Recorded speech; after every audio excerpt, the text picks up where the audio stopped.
Welcome to the final stage of the Tour of Taihu Lake. This is the 8th edition. Let's take a look back at what has unfolded so far. It all started with a 5.3 kilometre prologue. There's a good chance for the riders to test their legs around the great course. Guillaume Bovan, the Canadian, he took line honours and wore the leader's orange jersey going into stage 1. The opening road stage, the attacks came thick and fast. A small group of riders tried to break clear, but in the end it was the Villa Triestina squad who led the charge to the line. They were hoping to set it up for Marechko, their sprinter, but it was another Italian, Nicolas Marini, who would snatch victory right on the line.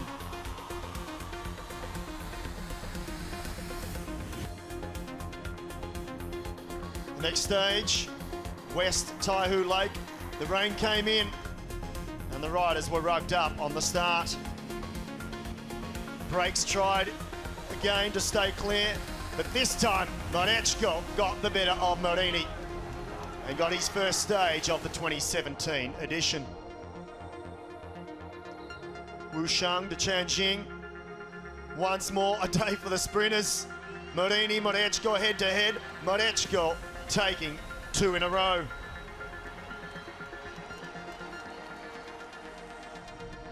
Stage 4, Wujiang. The breakaway got caught in the closing stages and it was becoming the Jakub Marechko show. 3 from 3. He was delighted, and even more so now because he took the overall race lead. Stage 5, Nantong to Heyman. The attacks came thick and fast. Cartier, the Canadian, he was on the attack. But in the end, it was the Spaniard who came from nowhere. Jean Abusturi, winning his maiden stage of this great race and his 7th for this season. Around Jiangyan, the circuit race for stage 6, it was all to be played for. A stage that everyone thought would be just a procession, at least maybe for this man Marechko. It wasn't to be. Marini crashing in the final lap, the Israel Academy squad going on the attack, and this man here, the American, trying to steal the show. Crashes marred the finish, and the sprinters' teams took charge in the final kilometre. And once more, Marechko, the man in the orange jersey, taking his 4th stage win of this race and increasing his overall lead with just 1 stage to go. So let's take a look at the overall standings. Marechko sits at the top, Marini at 19 seconds, Alzate at 26. Bovan also in the hunt.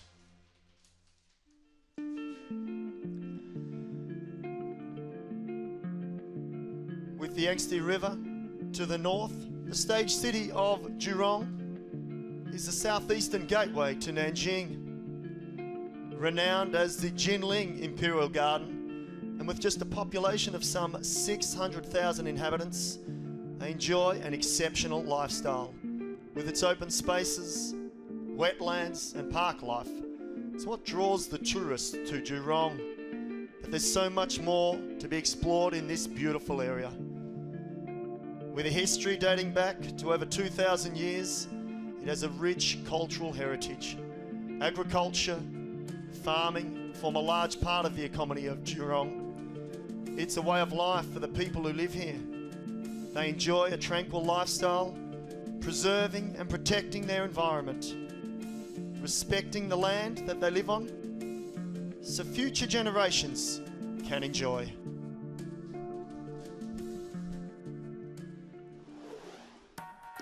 So let's take a look at the course for stage 7, 130.6 kilometres. It's a tricky one.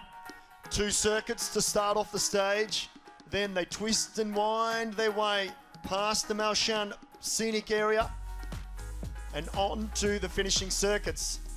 Look at the graph, there's climbs. It really is a tough final stage that will help decide the overall winner. Traditional dances, well, they've been a real feature of the stage start. And of course, our dignitaries to help get this race underway. The team of Villa Triestina, well, tactics, you'd love to know what they're talking about. Riders, the usual sign on. Smiles, it's the final stage. Many are looking forward to it and having some fun along the way. Nicholas Morini and Nippo Vini Fantini, but it's this man here who hopes to hang on to it. People up the top today with good chances. What is the plan? Yeah, we have three guys, two guys in top 10. On fourth place we have Vitaly Butz, and on sixth place we have Andrei Vasilyuk, and I am 11th, so I don't know. We try to make some better results than now. Maybe weather help us, because I know that very difficult circuit in park, so we try something to do. Ben, here we are at last, a stage for you, but are you too far back? What do you think?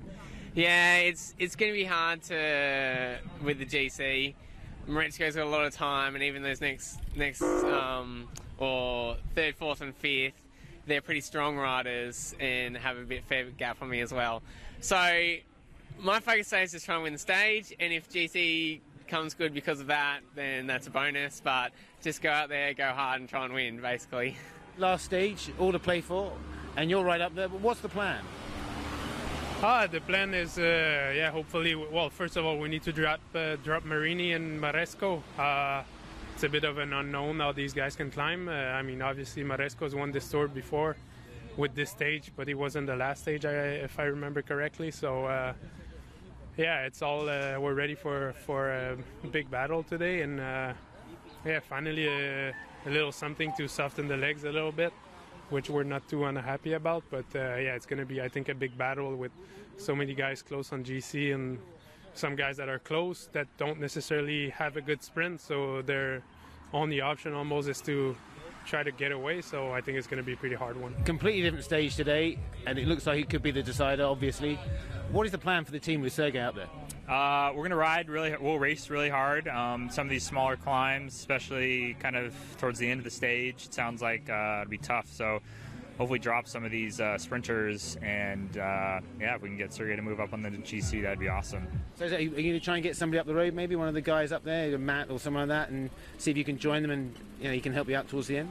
It just depends. Like there's still three of the four that we've got left in the race, within a minute of the lead. So it'll be interesting to see what the leaders do. They got the sprinters up there with a good gap. If they try and get them over the climbs twice or not, you'll soon see what's going on. I think Israel will try and make the play, and we'll just kind of follow them, and then I think it'd be silly to make the play ourselves. With only four blokes and 2 times up the climb. I think after the second time up the climb, you kind of reassess and then start dropping some watt bombs, mate, and have a crack. Last stage, you're still in orange. Different stage with some climbs. How confident are you can be in orange at the end? So today we see what we can do with my mates. There is Busato that is very good in this stage, so maybe he can try to do well today. Well, Jakub Marechko not giving too much away there, and almost putting it onto the shoulders of a couple of his teammates. But I'm sure he'll be trying for Nicholas Marini. He's ridden in the shadows since stage one of Jakub Marechko. He won the opening road stage. And since then, it's been the Marechko show. So the riders rolled out of Jerome for the final stage. Pretty eager to get things underway. 130.6 kilometres in total. Not the longest stage of the tour, but certainly the hardest. All of the climbs come in the latter part, and we saw the dramatic finale in the 2016 edition, how the race was stolen from the hands of Cameron Bailey, the Australian, on that occasion. And it was the Colombian Leonardo Duque who took it out. So if that's anything to go by, expect this to throw in a few elements today. So already, riders not messing about. Certainly no procession as they rolled off the start line. You can see there the tempo reasonably high, and just that anticipation of who is going to be the first rider to attack. And it looks like it's this man here who's right on the front. He's just going to try and sneak off. That's number 171 there. Al Tanzul, riding for the Nixia Sports Lottery Lival cycling team. They've made the breakaways on the last couple of stages, in fact, the Chinese squad there. Some beautiful shots of this lovely area. The wetlands of Jerome. Plenty of tourists flock to this region, and it's a developing region at that as well. Beautiful farming land, and well known for that. But for the riders, they don't get too much of a chance to take in the sights today. They'll be focused on the job at hand.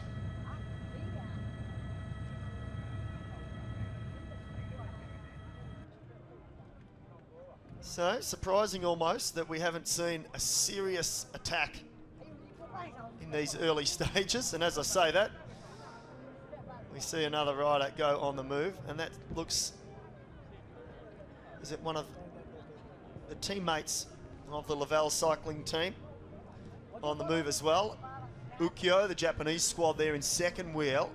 That's the team of Jean Aberasturi, the rider from the Basque country, who won stage 5. Really came from the clouds on that occasion.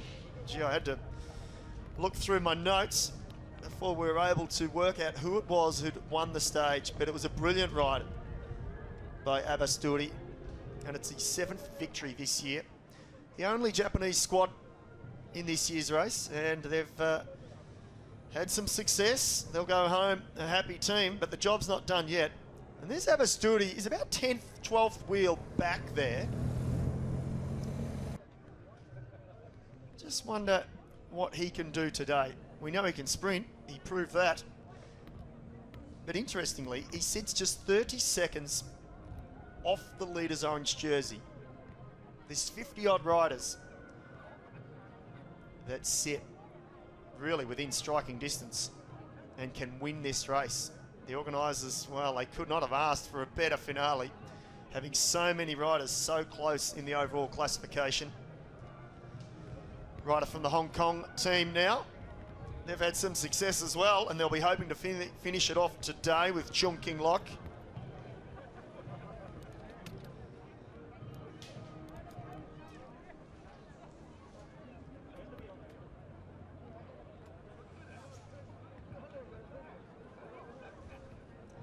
So still nothing really getting clear. A few riders now, one of the Ataki team Gusto riders there trying to sneak off the front as well with a small group. So a little bit of a gap opening up. It's almost some nervousness amongst the riders waiting what may happen. Almost a little bit of fear from this stage after what unfolded last year. And for the riders, it's different. Look at the roads, the width of the roads. It's really changed. We've been so used to big, wide open stretches, long, straight roads. And today, it's almost like a European classic. The rain has stopped, but the roads are damp. And it really, and narrow, windy roads. It's such a contrast to what we've seen for the first 6 stages. Even the opening prologue was on a big, wide open stretch of road. So it's what the riders are used to normally throughout their season, racing on terrain like this. But they've had to reset their minds for today's stage.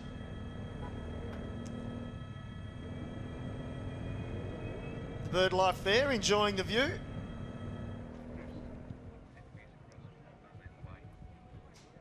This is one of the Minsk riders now on the attack. They've been very present just the last couple of stages. Yesterday, got into the breakaway. Just maybe this will be the start of something.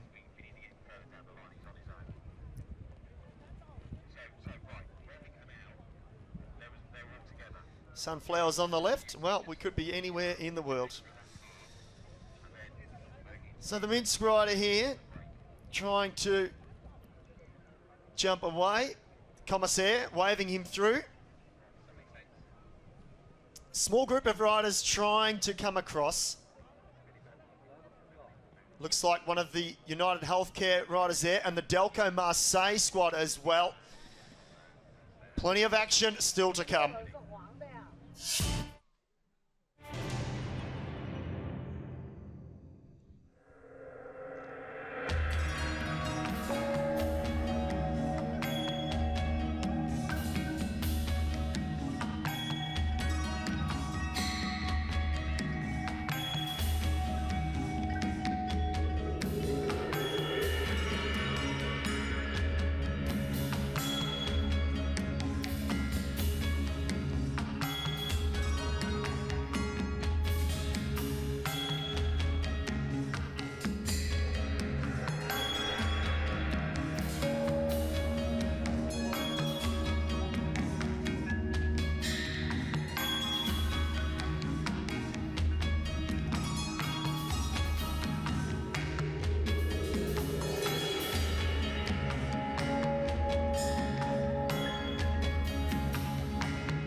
That's the sacred statue of Laozi.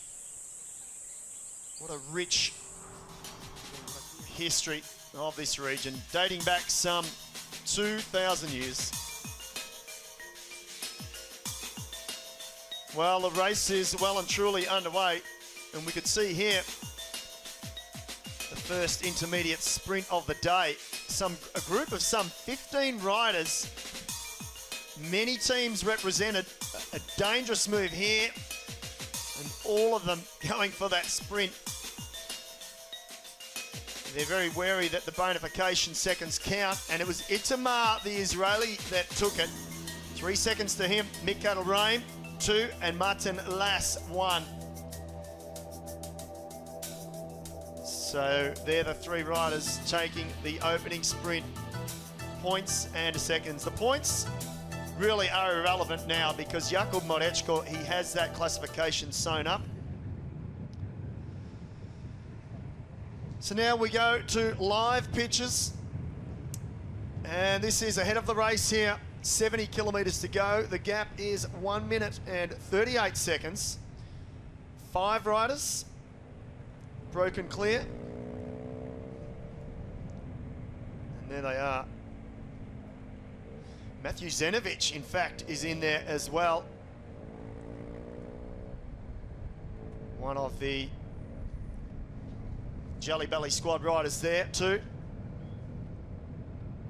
So Martin Lass, the Estonian from Delco Marseille, he has made the break, and the chase is on. It's the Brazilian squad, the Sol Brazil Funvic squad, who have missed that break, and it looks like Novo Nordisk, Team Novo Nordisk, are chasing as well. So a couple of teams now that see that this is a dangerous move.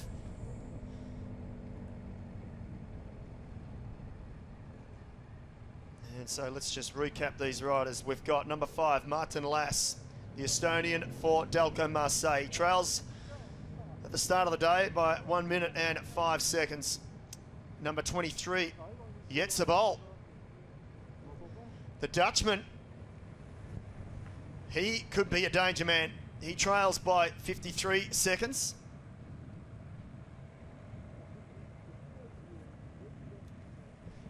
In fact, it's his teammate, Juan Jose Amador, number 23.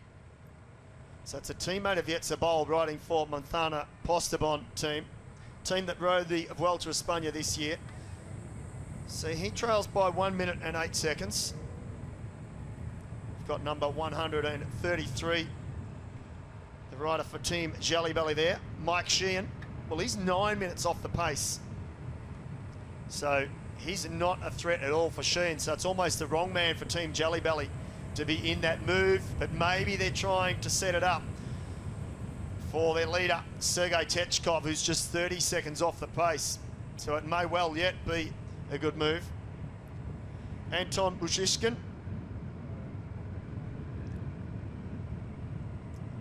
So the roads are still a bit damp, and as you can see, going through this forest area here, and the roads are narrow, and you can just see the dampness, and then there's dry patches, so it's a little bit tricky.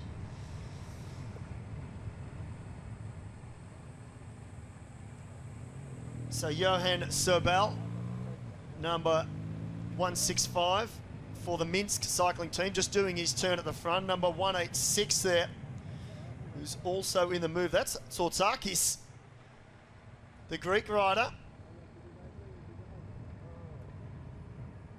So Tsourtzakis is in the move as well. He trails by 42 seconds, so there's some talent in this breakaway.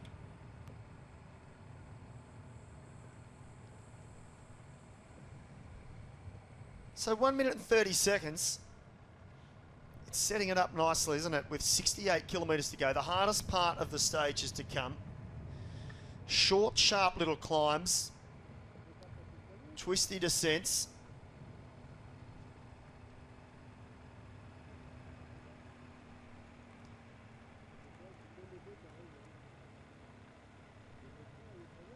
Back with the break now. So these 5, it looks like they were part of that larger group that initially went clear, and then it has split. Certainly Martin Lass was in there, the rider on the rear there for Delco Marseille. Zenovic, number 196, the New Zealander, he's just 33 seconds off the pace. This is Tsourtzakis at the rear there, the Greek rider just rolling onto the back of that break. But it's the Sol Funvic Brazilian professional team that's now got to the front. So they obviously believe they have a man that can win this race overall. It's the first time they've actually put their team on the front to chase. And when you look at their standings, their highest placed rider is number 46, Manuel Del Prado. He sits at just 32 seconds off the pace. Amador at the rear there for Montana Postobon. There's Lass, the Estonian that I speak of.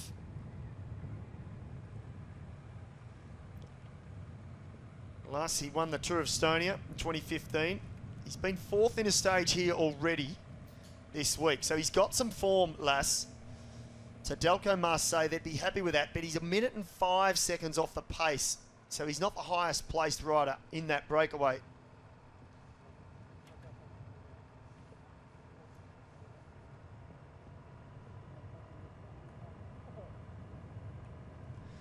It is, in fact, Matthew Zenovic, the New Zealander, who's at 33 seconds.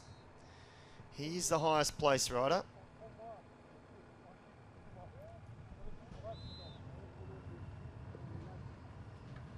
You can see the orange jersey just sitting up, just got a glimpse of him. And you can see that Peloton there just leaning into that corner. Going across one of the dam walls here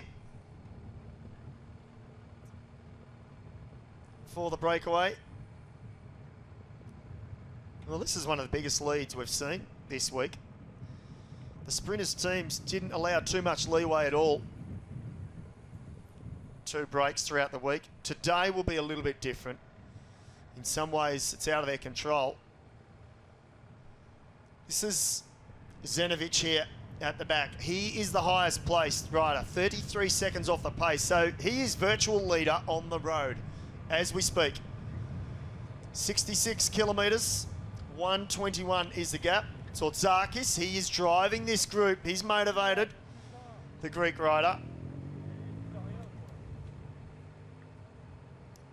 He raced in France from 2012 through 16. And he's also ridden the track worlds on 2 occasions.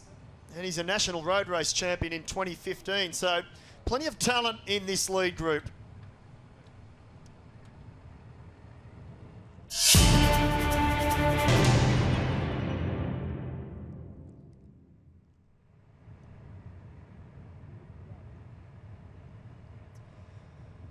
So the blackboard there just being shown to the peloton, giving them a time gap of how far behind the breakaway they are. So the St George team here with Zenovic. They're a young team. They hail from Sydney, Australia. They've been racing a lot on the Asian circuit. They've had some success already. They had a stage win in a tour in Indonesia this year. But they really have got some young talent. Caden Grove's one of the youngest riders in this race. He's not the man in this breakaway. It's his teammate Matthew Zenovic. But, gee, wouldn't this be a coup if they could pull it off today? Outwit some of the larger, more experienced professional teams. Here's the Estonian for Delco Marseille, the French squad. Martin Lass, the Estonian. As I said, he's just 24 years of age. He's at a 4th placing on a stage already this week in one of the bunch sprints. So he can sprint. He sits at 105 off the overall lead. I'm sure he'd be wishing he hadn't have lost some of that time, because he'd be in the box seat if he hadn't have. But he too, he's got a couple of men that are up there in the overall. Quintin Pacher at 58 seconds, his teammate, and Benjamin Giroud, the sprinter, at 51 seconds. So they've got some options, Delco Marseille.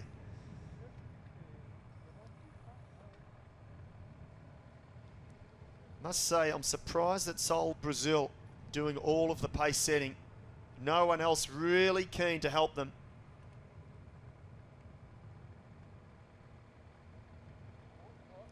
They've got the whole team on the front. They've got a rider at 32 seconds, Do Prado, so they've certainly got a man in the mix, but so have 10 other teams. So it is a little bit surprising that they're the ones doing the pace setting.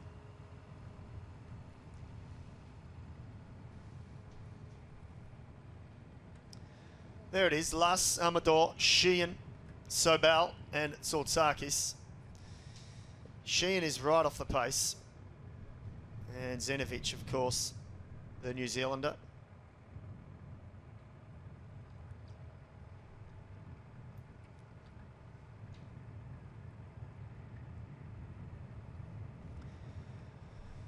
Working well together.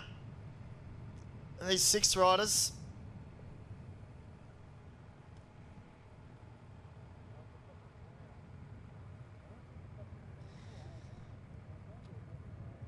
The gap looks like it's stabilised at the moment.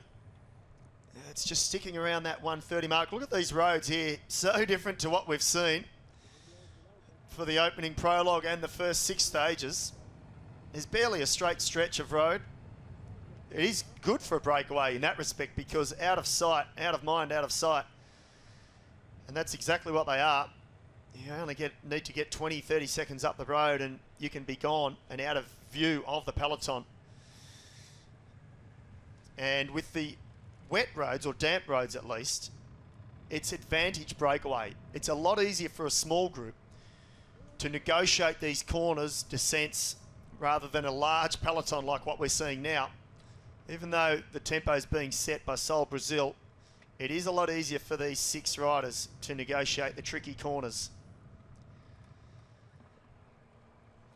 Well, for Villa Triestina, this is setting up nicely for them. They don't have to do any work on the front. Well, they're not expected to because Sol Brazil are doing that.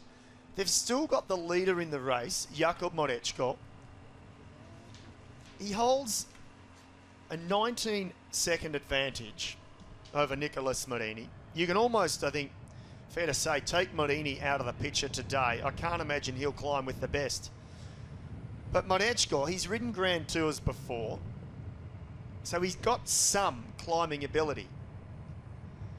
He must have. And whether or not he can transfer that ability to a stage like today remains to be seen, but that is the question.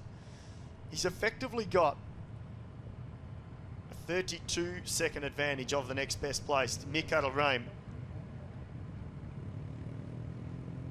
for Team Israel Cycle Academy. Jerome sits at 32 seconds. And then there's a bunch of riders that go down the list. But Zenovic is in 4th place. So Zenovic, surprisingly, has made this breakaway and he's 4th in the overall standings. So this is a great move by St George cycling team.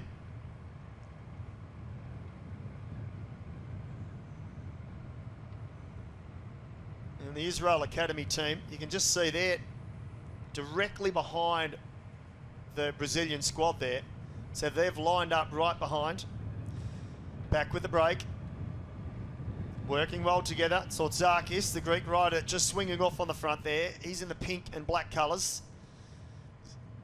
It's Zenovic that takes the turn past him.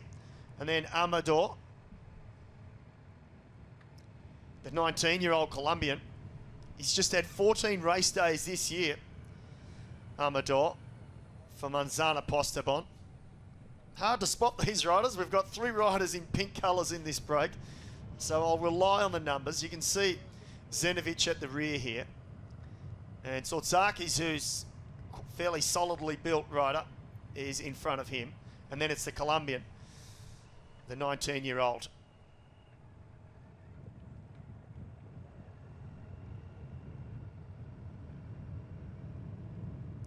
Last, the Estonian, in the blue colours. He's on the front now. He's 24 years of age. Rides for the French outfit, Delco Marseille, a team from the south of France. They rode the Criterium du Dauphiné, one of the big tours and one of the big lead-up tours to the Tour de France this year. And they've got a young Australian who's joining their ranks next season. So they're looking to step up into the higher level, Delco Marseille. But they enjoy a healthy calendar of racing as well that they do globally. And of course, they're finishing their season here in Asia at this race.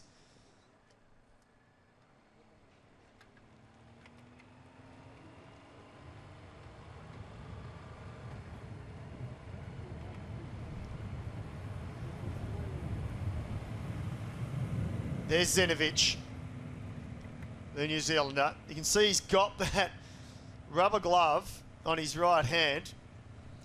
It's not for styling effects. He's had a nasty crash a couple of days ago. Had to get stitches on his finger, but he fronted up the next day, and gee, it doesn't look like it's hurt him too much. He is the virtual leader on the road. He's the highest placed rider in this breakaway. He sits just 33 seconds off the pace, and he's actually in 4th position. So he's virtual leader by, well, approximately a minute. But in real time, in real terms, that means nothing, because all that matters is the time at the end of the stage when they cross the finish line. So Zenovic is aware of that, and so too his breakaway companions. And even though he sits 4th in the overall standings, probably in any other tour, it would be panic stations.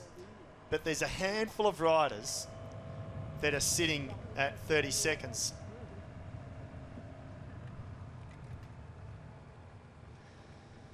So the Jelly Belly squad here, they're present in the breakaway.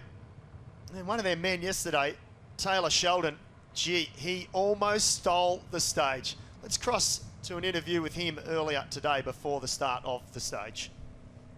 So Taylor, you nearly made it yesterday. Was that always part of the plan? No, definitely not. Kind of a just last minute thing after that second sprint, and just kind of rolled off the front there. I was hoping some other people would come with me. Unfortunately, they didn't. So kind of just saved my matches for a little bit, and then that last lap really went for it and came up just short.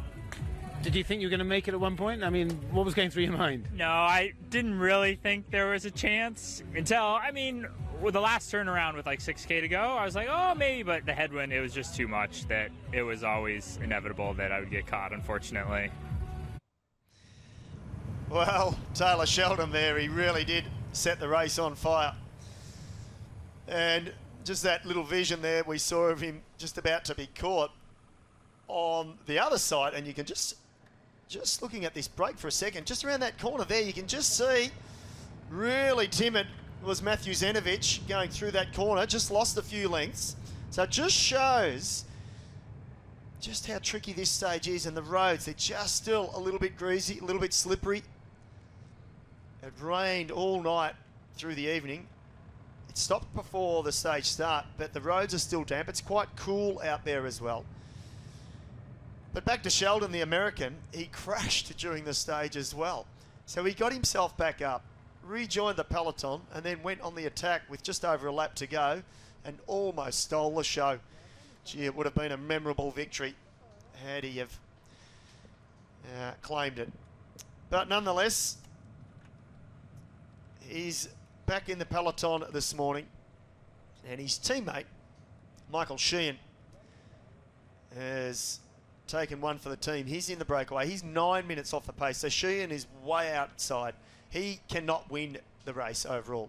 He could win the stage, potentially, but I suspect Sheehan is here for Sergei Techkov to try and help him, and also Castillo, who sits at 42 seconds.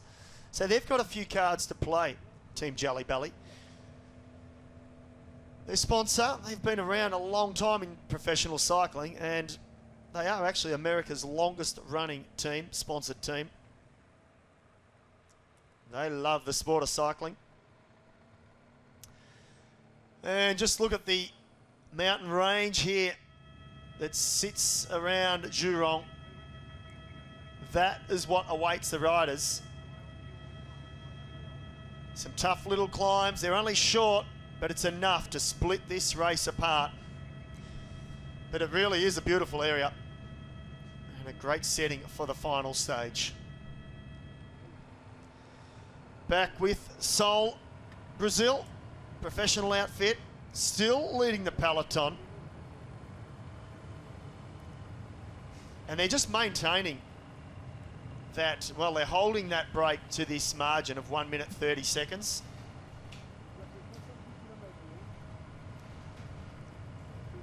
Let's just watch this slight downhill here. Let's just see what this road does. Twists and turns a little bit.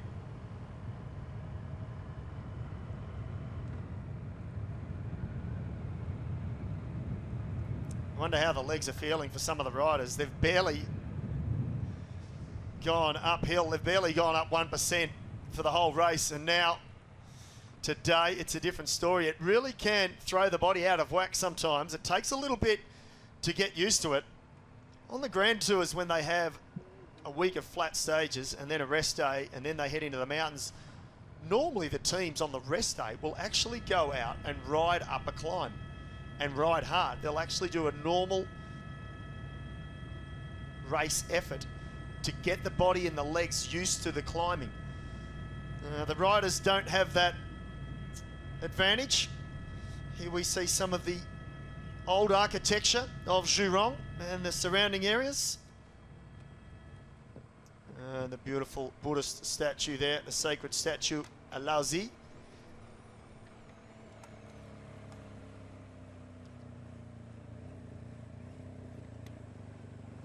So Peloton content to just follow the wheels of Sol Brazil here. Did not expect them to be the team to take charge on the front.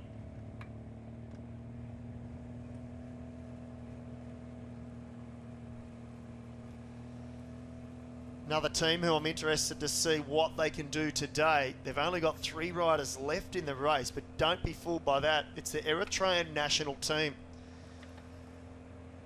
I'm sure they will have some climbers in this race. Daniel Habtemichael, Zemenfiz Salomon, and Abraham. 3 riders left in the race, and one of them, I think it's Habtemichael, it's his first time racing outside of Eritrea. And gee, he hasn't been scared at all to show his face. He's been in breakaways on the opening, I think 2-3 stages.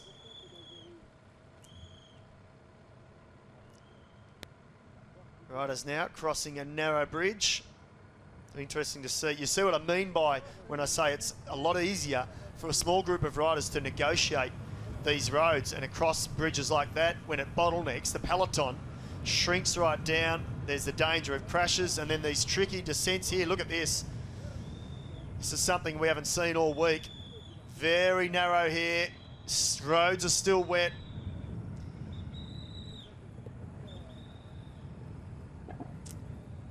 Yeah, this will be a tricky negotiating part for the peloton, indeed.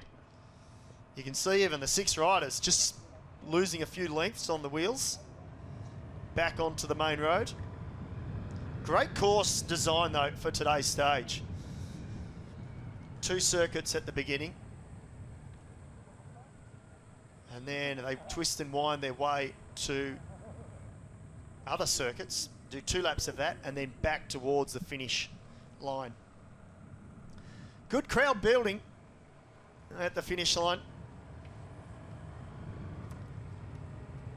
Peloton, you can see riders now moving up. For the teams that competed here last year, their team directors would be aware of today's course. So what they'd be doing now, they'd be talking to the riders through an earpiece, a race radio, and they'd be letting them know what's coming up. So there's every chance that the directors right now are telling the peloton, okay, you've got a dangerous section coming up, which is what we just saw this group, the breakaway group, go through. So then what you'll notice is the peloton will amass at the front. Teams will start to push towards the front because their directors have told them, get to the front, it's a dangerous section. So here we are. Let's watch it now. Sol Brazil squad. I can't imagine there'll be any heroics from the peloton. Still 54 kilometres to go, but it's a little bit tricky. Not taking too many risks. Safely through at the front. Let's hope the whole peloton makes it through safely. Looks like they have. So that's good signs. We've seen our fair share of crashes this week. And really just descending off and out the back of the statue of Laozi there.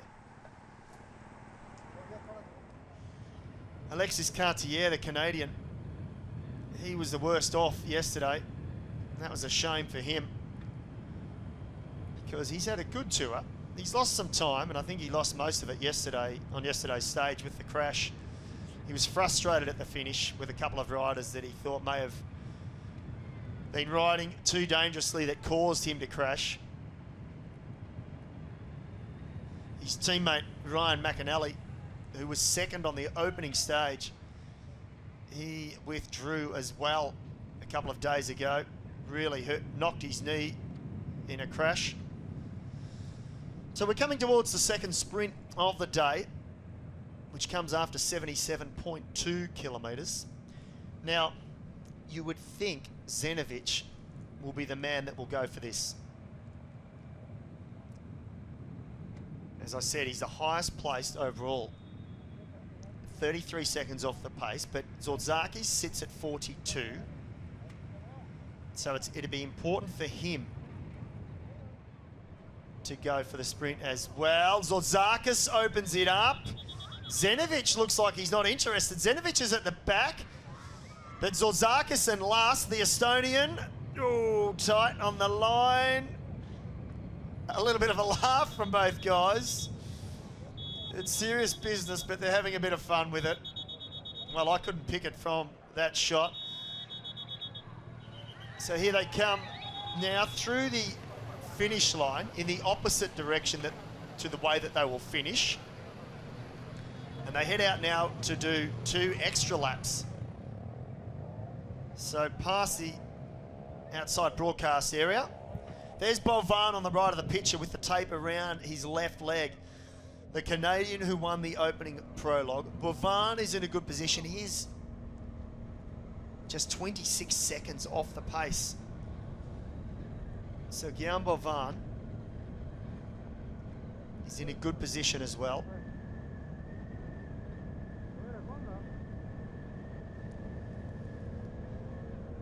And that tape around his leg, that came from the opening road stage. He crashed, damaged his knee, really struggled to walk around the next morning. He said he was didn't think he was going to be able to start the stage. But he did, and he looks like he's come good since.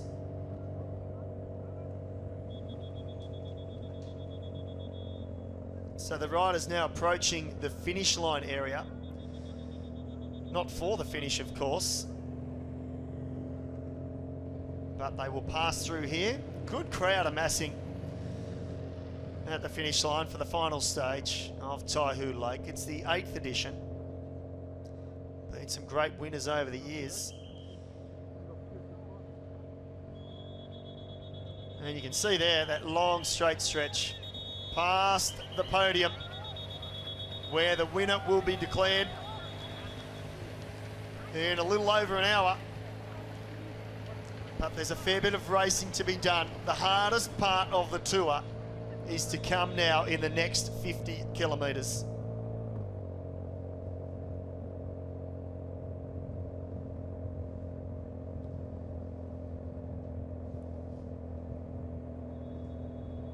So the Sol Brazil Pro Cycling Squad leading the peloton.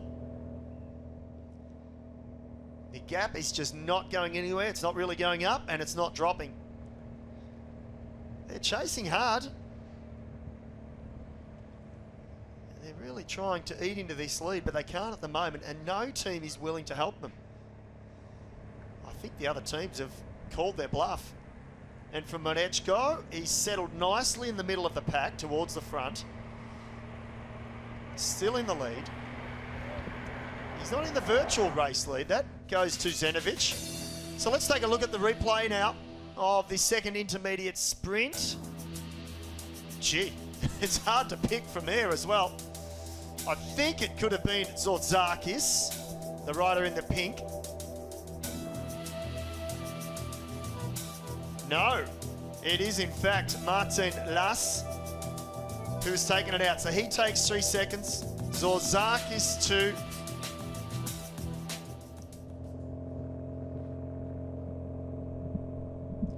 Back with the peloton. And the chase is on. But the gap, if anything, is going up. 1 minute and 41 seconds. Is it danger zone yet? Well, I'm not sure about that. But with 50 kilometres to go, they don't want to give him too much more leeway.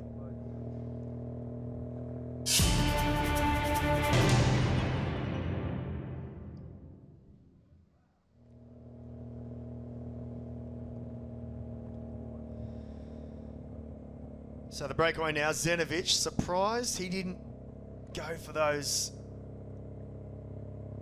bonification seconds. He wasn't interested at all. I think he just thought, save the legs, think about the end goal, and the end goal is to stay away.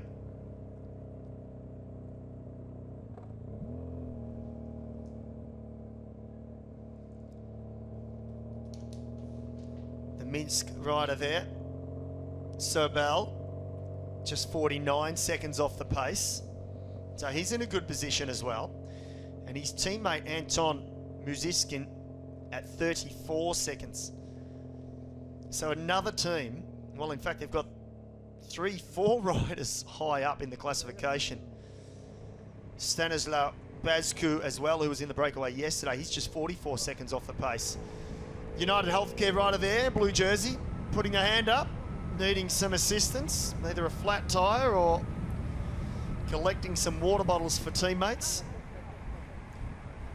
It looks like there's been a couple of riders that have crashed. Number 53 there, you can see on his right side, there's a couple of riders. He's got dirt all down the right side. That's Charles Planet for the Team Novo Nordisk squad. So I dare to say, I think a couple of riders may have come down on that tricky section. Let's hope they're okay.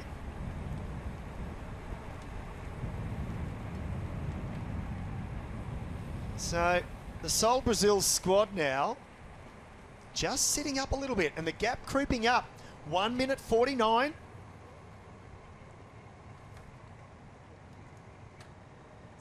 So the Peloton, no one is keen to take charge. Sol Brazil go back to the front, but it's up to 150. It's creeping towards the 2 minute margin with less than 50 kilometres to go. The team car now of Delco Marseille coming up. Last time to get rid of the vest. It's the serious business now. He doesn't think he'll be needing that, but he'll collect a water bottle. No, he decides against it.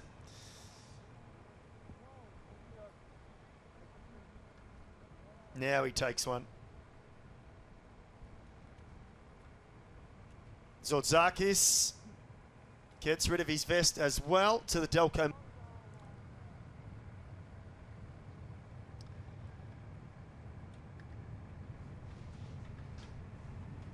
She in there, the Jelly Belly rider, taking his place at the rear, to the left of the Sol Brazil squad, the Canadian outfit. So they've lost one of their riders. But they've got a couple up there. Nardon at 35 seconds and Travis Samuel also at 35 seconds. And then Chris Prendergast at 58. So another team who could put a rider on the top step today if all the cards fall their way. It's intriguing because it's not often on a final stage of a tour that you get the top 30 are separated by less than 1 minute. So the top 30 riders, can you believe that, are inside a minute.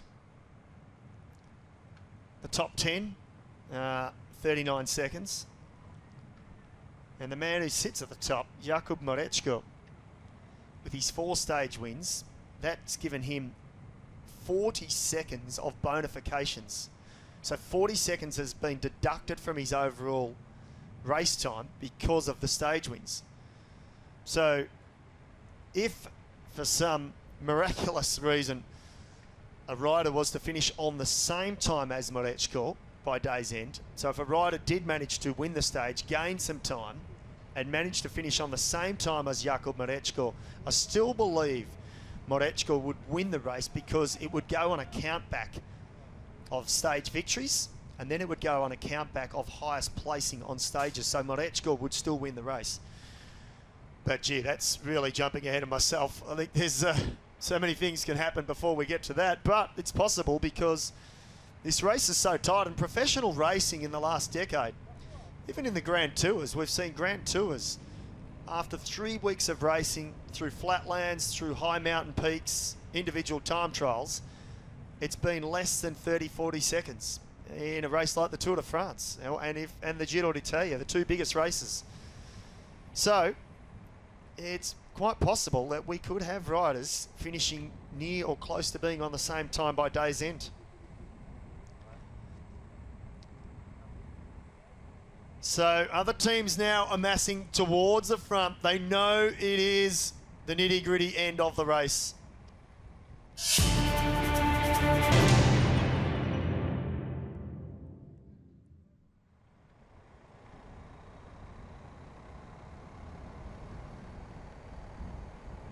So H&R Block, they've moved towards the front. Nipovini Fantini, and the colours of Marechko. He's hard to spot now, but he's just behind the Sol Brazil team there. He's got a teammate with him. So the leader of the race, he's not going to hand over that jersey easily. He won't sit up. He won't do the work for his teammates. He'll have a couple of his teammates that will go with the breakaways or go with the race as they charge towards the line. So he may have to fend for himself, Jakub Marechko, but he won't just sit up. He'll try and hold on to his advantage. As I said, he's got 19 seconds over Marini, and then he's got 32 over the next place, which is Mikael Reim, who rides for the Israel Academy squad. So they have to catch him. He's going to make them chase him. He's not going to go back to them. But for the breakaway, they're holding on to this lead. This race surely is going to explode at some point. So the peloton now, you can see them, and in the distance, approaching that bridge that the break just went over. It's not a hard chase. It really is the calm before the storm. I think they all know what is coming. It's these short little climbs on these finishing circuits. Or the two circuits, I should say, before they make their way back towards the finish line. That's the tricky part of the race, and it's the part that decided the race last year. The Australian Cameron Bailey, he was leading going into the final stage. He'd led for a few stages. He'd won the mountaintop finish. He looked set to claim overall honours, and then he crashed on the final descent of the day. Leonardo Duque, the Colombian, in his final race, he rode away with a few other breakaway companions, charged to the line, won the stage, and won the overall race by a handful of seconds. It was such a dramatic finish, and it just shows that it can all happen in the dying stages of today's stage. And you can see the narrow roads from the aerial shot here. So different to what we've experienced in the opening 6 stages. It's a real European style of racing. Plenty of corners, plenty of twisting, winding roads. It's what the riders normally are used to doing throughout the year.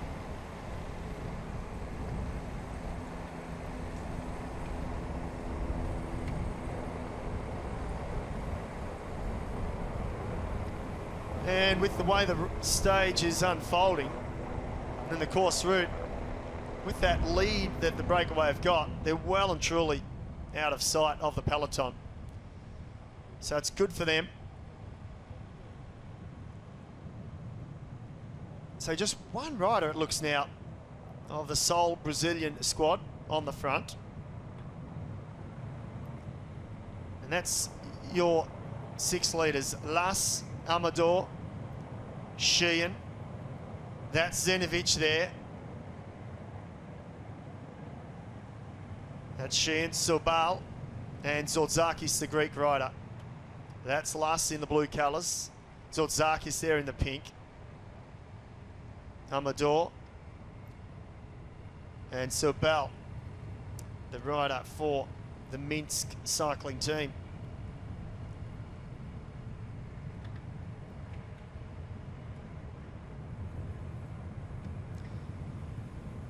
The Belarusian rider. He's got a handy teammate in Vorganov. Vorganov, the Russian, who rode on the World Tour from 2010 to 2016. So he's just stepped out of the World Tour. He's 34 years of age, Vorganov. And he's just 55 seconds off the lead. So the Minsk team, they're a danger in the overall standings. Certainly to Marechko.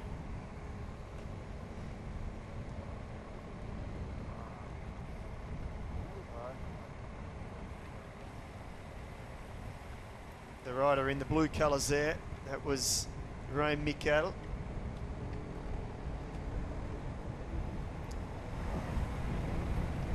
There's our leaders.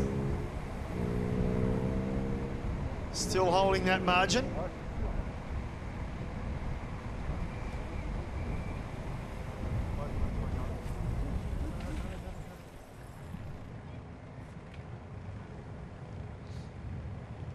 Working well together. They haven't missed a beat, this breakaway. Joined forces on the road. They've got a common goal, and the goal is to stay away. That's the first goal. Oh, there's been a crash. There's been a crash back in the peloton. The narrow, winding roads, riders anxious to move up. Oh, and there's some sore bodies. Let's take a look now. Not good signs. It's happened in the middle there. Riders just slipping off on the left and right. Looked like one of the Eritrean riders that went down as well. Wow, 10 or so riders have come down. That was Salamon there on the left who came down. One of the Vini Fantini riders, number 31, Koshi. He's picking himself back up. It looks like just a touch of wheels. Salamon on the left here. If we watch him, he just slides off on his own. Salamon just slides off, so the road is slippery. The other riders look like they'd touched wheels. And number 146, Bratischuk. Oh, he was in a lot of pain. Well, not good to see. Not good to see at all. But that will just rise the tension. Even for the riders. And you can see here, look at the Delco Marseille rider with the United Healthcare just gesturing, give me some space. Don't chop my front wheel off. That's pretty much sums up what he's saying. The riders are just anxious. But even for the riders who were in front of that fall then, you would hear it. And I can tell you, it is a terrible sound when you hear the crunching of bikes and then the noise of bodies and bikes hitting the tarmac. You're firstly glad that it's not you, but then you're worried about your teammates. And then it just heightens the anxiety and the tension to keep towards the front. And so that's when the breakaway has the ultimate advantage, because they're just rotating turns, they're nice and calm, relaxed. They're working hard, but they're out of harm's way being in front.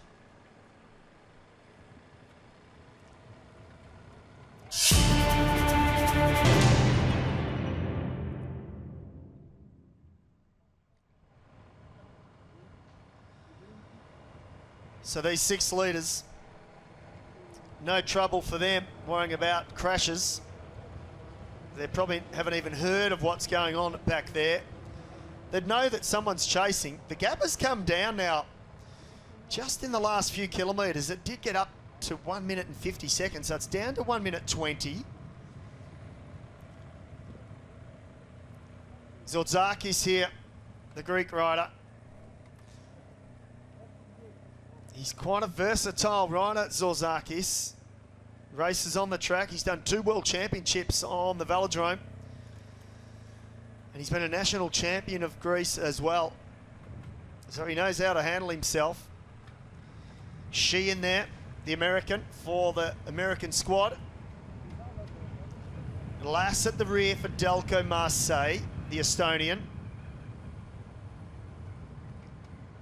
You've got Zenovic in there, who's the virtual leader on the road, the New Zealander riding for an Australian squad. So Seoul, Brazil, still 2 riders at the front setting the tempo. Somehow now, they're actually really starting to eat into that lead. The two Eritrean riders at the rear. Salamun, one of their teammates, he's their third man left in the race, so he crashed as well. He crashed on his own, he just slipped. I think in the panic, that's what happens sometimes. When you hear a crash going down in front of you, the main thing to do is stay calm and not slam the brakes, especially in wet weather, because if you pull on your front brake too hard, that's when your front wheel will just slide from under you. And I think that's what happened with Salamun. He's just applied the front brake, really like a knee-jerk reaction, and he was off to the edge of the road anyway, probably some grit and dirt on the side of the road, and it's just grabbed his front wheel and pulled him down. So let's hope he can rejoin. And Morechko is at the front there with his teammate just off to the right. He's got a couple of teammates, in fact, protecting him at the front. Surely they'll try and protect Morechko to some degree.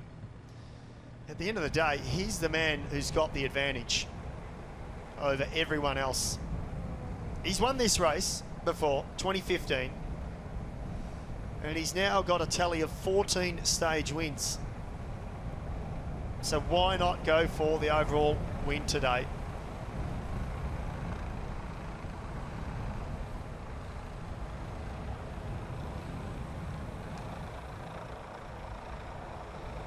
So there's the hills that await. 37.6 kilometres to go. 1 minute and 6 seconds now. So H&R Block, the Canadian outfit, they've now taken over the head of the peloton. And look at this climb. This would be a bit of a shock to the system for the riders. They haven't experienced really any hills whatsoever so far this week. But today they come thick and fast, and all in the last 30 to 40 kilometres. So it's going to be interesting to see when the peloton hit this climb what they do. Do they attack or do they just set a high tempo? The Sol Brazil cycling rider now setting a hard tempo. I'm not sure if I'd call that a full-on attack, but he is setting a high tempo and he's stretching this peloton out. So we're going to see now, we'll get a real idea of who has got the legs today, who's got the climbing legs. Can Jakub Morechko hold firm in that leader's orange jersey? Ben Hill, the Australian, who we mentioned earlier on in the week, he's now moving towards the front, riding for Team Attacchi Gusto.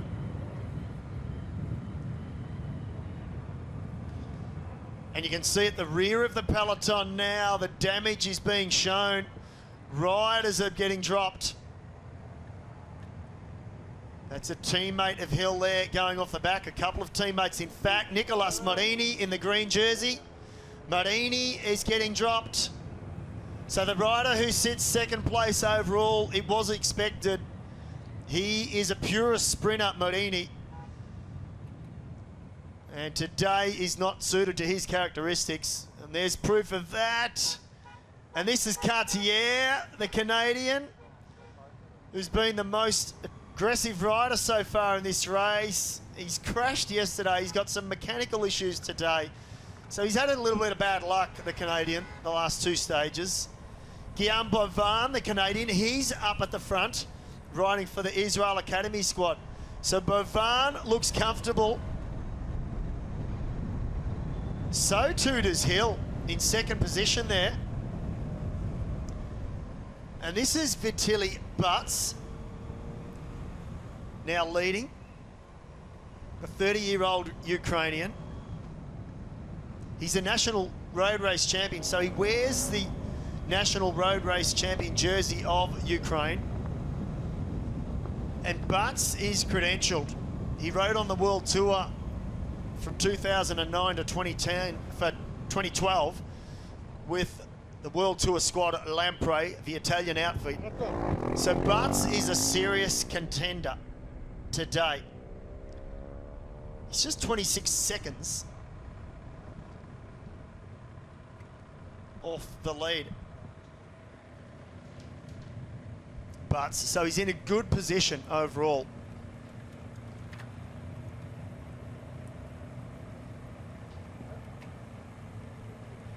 Back with the breakaway. Still working well together, but I don't think it's going to matter too much because the gap is just coming down now quite dramatically. Those surges on the climbs from the Peloton, that's what's done it. Zenovic, the New Zealander. Well, he was virtual leader on the road. That's about to change. That's the gap, 32 seconds. He trails by 33 seconds, Zenovic. So he has now lost that virtual lead on the road. And it's the Kols team, the Ukrainian squad, that is starting to do the damage at the front here. The Seoul Brazil squad as well, though. They're motivated today. They really do believe they can put one of their riders on the top step. Wow, look at this road, winding its way through the forest. Up these short climbs, and you can see that Peloton dwindling down. Now it's time for the French squad, Delco Marseille. Is that a flat rear wheel there? For number 173, I think it is. Esteban riding for the Chinese squad. So he's got a flat rear wheel. He's riding smart though. Don't stop. Don't pull over. He needs to keep riding until his team car gets up to him. So the Delco Marseille squad now starting to really open it up. And there's a split now. Gaps are opening up. It's one of the Minsk riders that can go with him. And they're almost across to the break, just like that. So Sheehan from the breakaway, he's forcing the pace, but they're caught. The breakaway has been caught, and it's the Delco Marseille squad that is causing all of the damage at the front. And I think that could have been either Giroud or Quentin Pacher.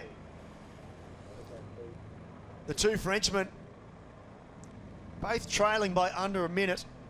So they've got a little bit of time to make up, but they're going to try. And is this Pacher now setting the tempo? Zenovic is following though. Zenovic from the breakaway, he's got on the wheel and he's following. So he's riding smart. He's conserved his energy out in that breakaway. He did enough to keep his breakaway companions happy. This is Jason Lowndes. So Lowndes is in trouble, the Australian. He was an early leader in the youth classification, and he's just 45 seconds down. But I think this could spell an end to his overall aspirations. Caden Groves, another Australian, is sitting just ahead of him, just two ahead of him. The young Australian, one of the youngest in the race, the 18-year-old. So this group has been dropped from the front of the race. So the damage really is being done. Two Eritrean riders now in this group as well. And there's the leader, the orange jersey at the front. He's off the back, and his teammates have waited for him. Jakub Modečko, he's been dropped, but he's hanging tough.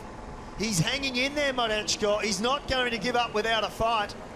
And you can see he's got 1, 2, 3, at least 3 teammates around him. So they're going to try and protect him. He's got 4 teammates around him, in fact. So it looks like they've maybe put one rider up at the front.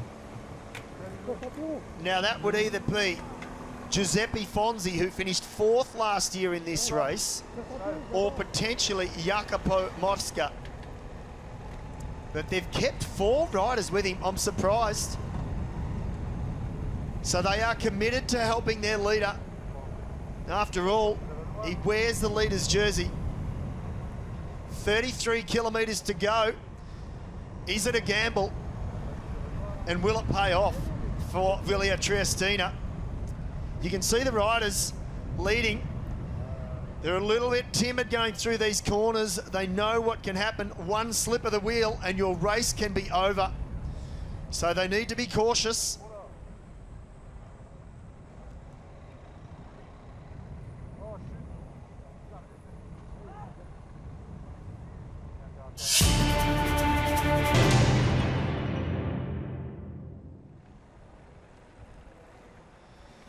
Well, the riders are deep in the hills now through this densely forested area.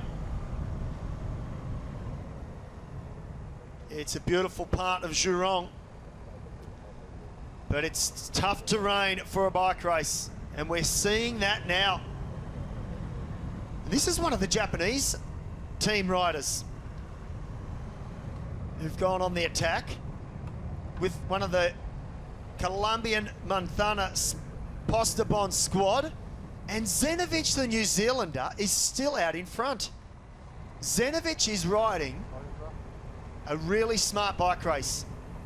He was the virtual leader on the road for quite some time, and he's hanging off the front of this break here. One of the Minsk riders from the Belarusian squad are also out in the break. Is that Vorganov maybe? Vorganov, who trails by just 55 seconds. No one too keen to set a hard pace, and you can see there one of the Villa Triestina squad riders. So he's being the marshal for his teammate and leader Jakub Moreško. He will not pull a single turn. He will just sit on and almost try and disrupt this group of riders. He doesn't want them to stay away. They've got the lead in Moreško. They want to preserve that if they can. It's better to put your eggs into that basket now than try and overtake 30-odd riders. Moreško, he's got the advantage, but he is dropped. So it is a bit of a gamble. So some 20-odd riders now amassing at the front. One of the Sol Brazil riders is there. So the work they've done has paid off. Attacking team Gusto, Ben Hill, the Australian, he's also in that group. Little bit of cloud and mist rolling in. Just makes it that even more dramatic. Will we see a finale like we did this time 12 months ago? The race was won and lost in the final few kilometres of the stage. Zenovic is hovering around near the front. He wants to be careful here. He's in second wheel, the New Zealander. He doesn't want to be doing too much work. He was out in the break for a big chunk of the stage. And here's the gap now. Back to Moreško. So it's opened up, but his team are driving it to get him back on. So they're riding smart, and they're riding for his teammate.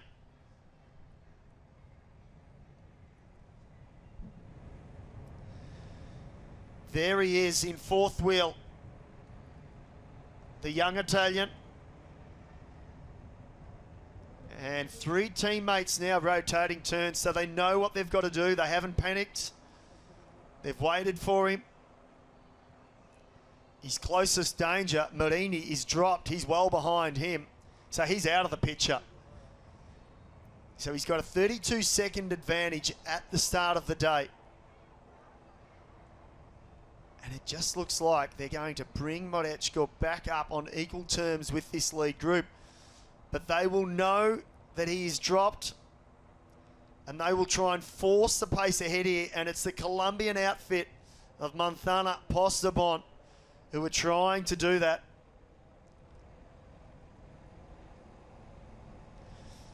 But some other teams now have to help, surely. It's in their interest. They can't expect Manzana Postobon to do all of the pace setting.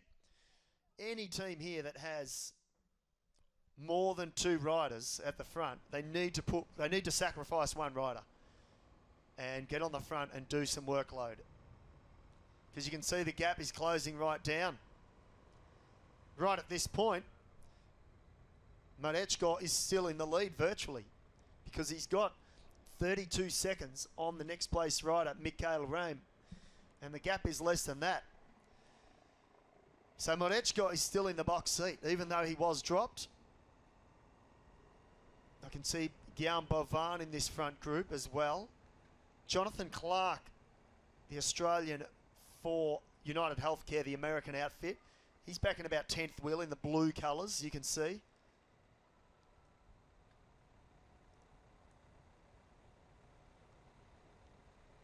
And Eritrean rider at the rear there at number 223. That's Daniel Habtemichael. He's riding his first race outside of Eritrea. What a fine job he's done this week. Should be proud of his efforts.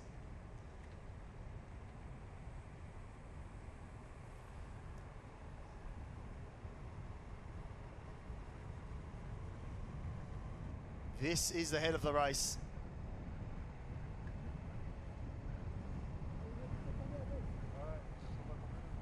And the chase group here, there's been a mechanical. Was that Ben Hill or was it one of his teammates?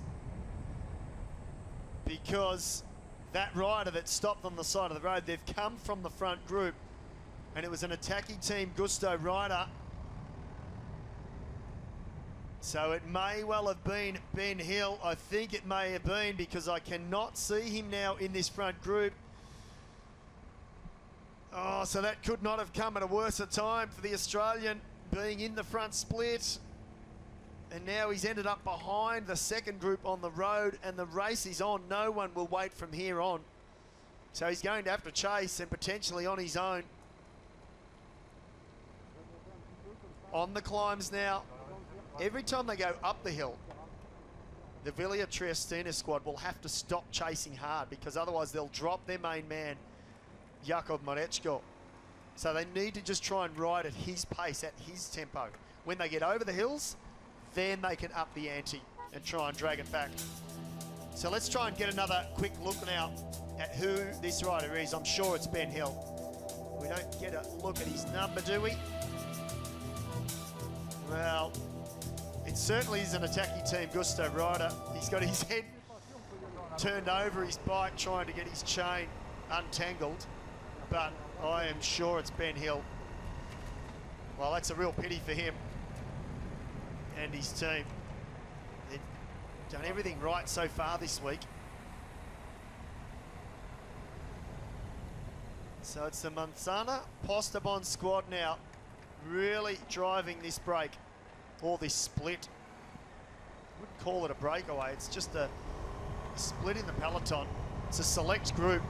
It's a big group too. Number 84 at the back of the second group. This is the chase group. Martin Lavry for attacking team Gusto. So I think he sort of sat up looking for Ben Hill. So the Slovenian, just 19 years of age, he almost needs to make the decision. Does he sit up and wait for Ben Hill?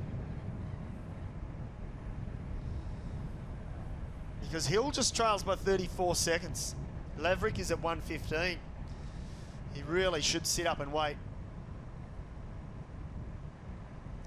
So it's a fairly big group has formed now at the front. But too many riders looking for a free ride, that's the problem. So not a lot of riders willing to work. This is the chase group with Marechko. And a few riders rejoining back onto the rear of that group. 26 kilometres to go, so a little over 30 minutes of racing before we know who will win the 8th edition of the Tour of Taihu Lake. It's been dominated by the sprinters teams, and in particular Jakub Marechko. And today he just needs to defend one more time. The stage win is not the objective. It's the overall, it's the leader's orange jersey that is currently on his back. He'd become only the second rider to win this race 2 years. He holds the record for the most stage wins, 14 to date, including 4 this year. Well, I'd be frustrated if I was the Manzana Postobon squad. Not a single rider from another team are helping, and there's 30-odd riders in this group. Dare I say it, they do not deserve to stay away, at least these other teams that are represented here, if they're not prepared to work. Morechko deserves to catch back up, and that's what he's doing. They come around that corner then, we just caught a glimpse, and they're almost back onto the convoy of cars. So they're going to rejoin with about 25 kilometres to go. Morechko is going to be in the box seat. You can see now they're about 100 to 200 metres behind. So they're going to rejoin. And then it's just a question of, can Morechko hang tough through the hills on the return journey back to the finish line? It needs to be an all-out attack from Morechko's rivals. They can't just expect to offload him on one hill and then that's it, right tempo to the finish. They need to actually decimate his team and put him in the red zone for more than just a couple of minutes. Morechko, he's credentialed. He rode the Giro d'Italia this year, finished second on 2 stages. He didn't finish the Giro. He withdrew with about 4 or 5 stages to go. But on occasions, that's quite normal for sprinters. Their objective isn't to finish Grand Tours. Their objective, first and foremost, is stage wins. It's Morgan Smith there. The team of Matthew Zenovich, St George team in the pink and black colours. So Manzana Postobon, they've got 1, 2, 3, 4 riders. 4 or 5 riders, in fact, in this front group. They need to be putting at least 2 or 3 on the front. It's almost too little too late now, because it looks as though Morechko has rejoined. So that group, that chase group, they have Morechko has rejoined. He's at the back of this group now. So now all they're doing is dragging him to the finish. They need to wait until the hills. The road dips up now. But Morechko, he will be counting down the kilometres in his head. He knows what he needs to do now. He's had a look at this road because it's the same road they come out on. So he'll know what to expect coming back. And he'll hope that it's enough to keep him in the lead. For Manzana Postobon, their only option is to attack hard. They need to. They've got 3 riders well within striking distance.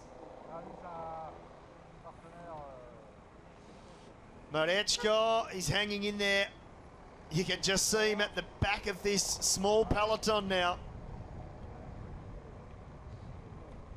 Remember, there's 10 seconds bonifications for the stage winner today. Morechko's got 32 seconds on his main rival. That's Mikael Jerome for the Israel Academy squad. Nicolas Morini sits in second position overall, but he is dropped. He is out of it for the overall standings now. Don't expect Morini to come back. So 32 seconds. And let's call it -10 for the stage winner. Whoever wins the stage, let's presume they're high on standings. And they're within 40 seconds. So he's got about a 30-second buffer, or thereabouts. Jakub Morechko. Another mechanical. Rear wheel, it looks like. And that's one of the United Healthcare riders that has had a flat tyre or a mechanical. Gee, there's been some mechanicals at crucial moments. That's the Delco Marseille rider, Martin Lass. He was in the breakaway, so he's been dropped now. So his overall aspirations are done. You can mark him off the list of riders that won't be winning this race overall.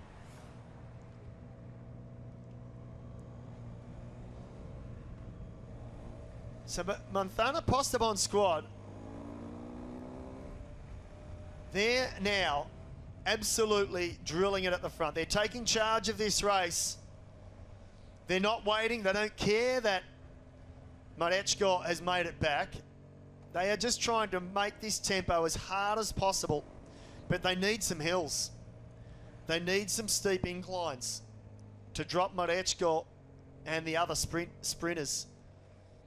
Because I'm sure there's a few others here. Guillaume Boivin, the Canadian, who sits high in the overall standings. Last time I checked, he was in this group as well. Anton Muzishkin, number 164 for the Minsk cycling team. I'm quite sure he'll be here. He sits at 34 seconds off the pace.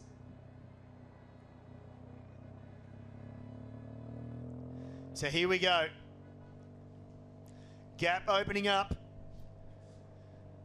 Almost inside, 20 kilometres to go. And it's the Manthana Postobon squad now that are putting the pressure on. And the teammate of Marechko, he knows he has to close it down. And that's what he's doing. Closes up to the two riders. And I think that could be Jetstebol there. Jetstebol on the front. The Dutchman riding for a Colombian outfit. He's got a Mexican girlfriend. Speaks fluent Spanish. And that's part of the reason he's ended up on this squad. Splits opening up. Where is Jakub Marechko? There he is. He's hanging in there. He's just riding his own race. Matthew Zenovic is still there as well, the New Zealander. That's number 61 there. Alzate, who's being dropped, so he's finding the roads a bit tough going. Guillaume Boivin, now the Canadian. So Boivin putting the pressure on as well. So he's feeling good. All the key players now moving towards the front. Morgan Smith at the rear now of that group. So he bridged back up with Marechko.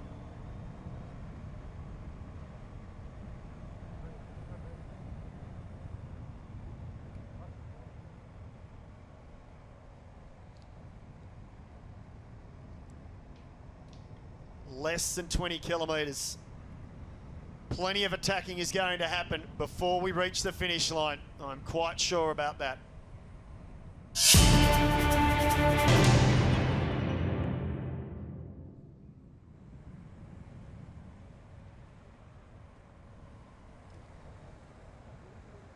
So the riders making their way through this forested, mountainous area now. They're small mountains, they're not very high, but it's enough to throw out some obstacles in this year's race and this final stage, and just keeps us all second guessing on who is going to take it out. One thing we know, if Marechko can finish with this front group, he will be claimed winner. He's got enough time up his sleeve. All he needs to do, he just needs to finish on the back of this group and he will win. He's got enough time and bonification seconds to claim overall honours. But if he's 20 seconds or 30 seconds off the pace, that's when it becomes a mathematical game, because that's virtually the gap that he's got on his nearest rival now. Mikael Jerome sits at 32 seconds. And then there's a smattering of riders that go down to the top 15 that sit at just 45 seconds.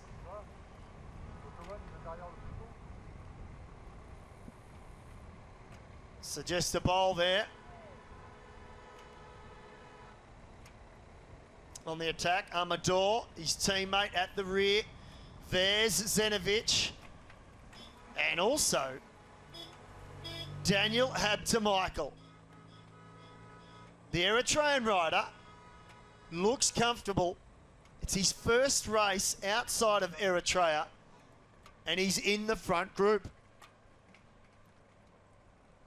I'm not sure if the hills will be hard enough for the Eritrean, but they're certainly hard enough now to put some pressure on this race. And it's the Mansana Postobon squad that are doing the damage. And it's the little climbs like this that will decide it. And in the background, you can see that group, it's splitting. Marechko is still there, the orange colours of Marechko. He's doing a fine job. It's the Israel Academy team that are doing the chasing on the front. But Marechko is hanging in there. He knows he's close. And it's the Ukyo Japanese squad now that are trying their chances.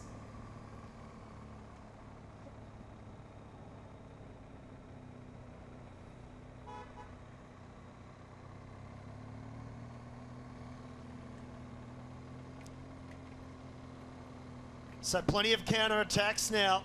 The Mansana Postobon team, full marks for trying. They've been the most active squad here.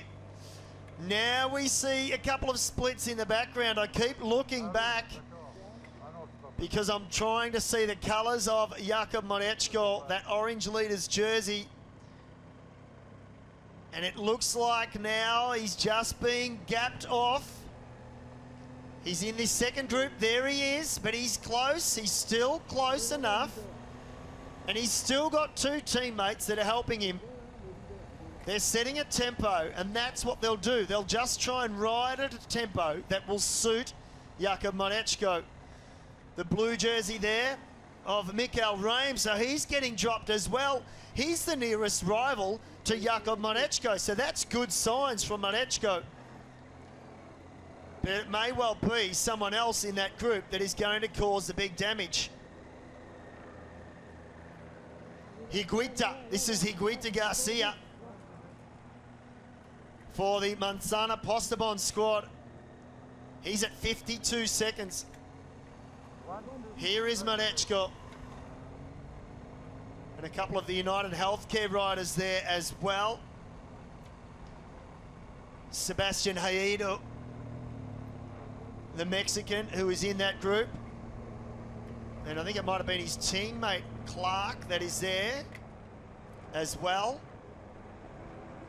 Or Alzate, in fact. It's Alzate that's there, number 61. So Higuita now opening up the gap with just 16 kilometres to go. And the gap is getting bigger at the front. The reaction from that second group to Higuita's attack is putting the pressure on. And the gap is opening up.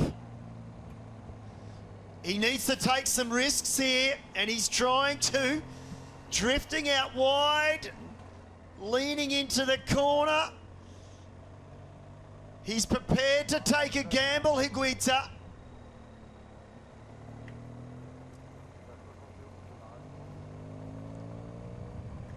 And you can just see the road isn't completely dry.